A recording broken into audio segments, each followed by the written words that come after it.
Vaccination clinics are being held in New York after the first case of polio in nearly a decade was reported there. Well, health officials are urging anyone not vaccinated to get protected against the disease. Astrid Martinez tells us more. Carol Messler just received her protection against polio at this Rockland County vaccination clinic.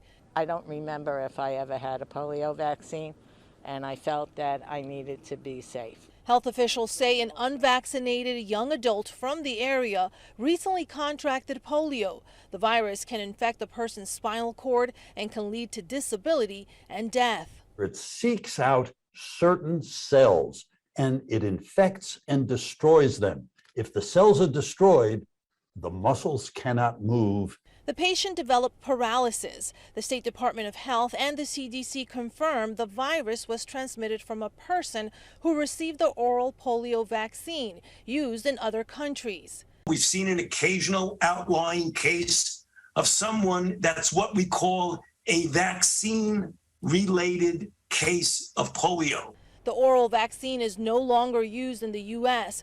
Polio was eliminated here in 1979.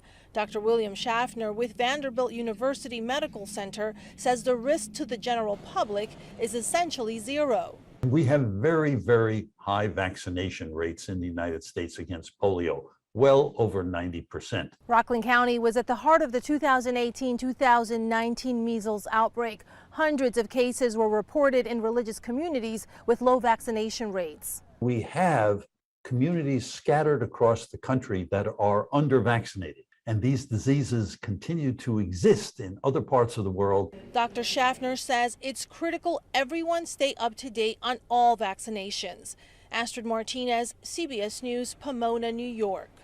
Well, the last polio case in the U.S. was in 2013. That's when a 7-month-old was diagnosed in Texas after moving to the country from India. Now, that child also had the type of polio found in the live form of vaccine used in other countries.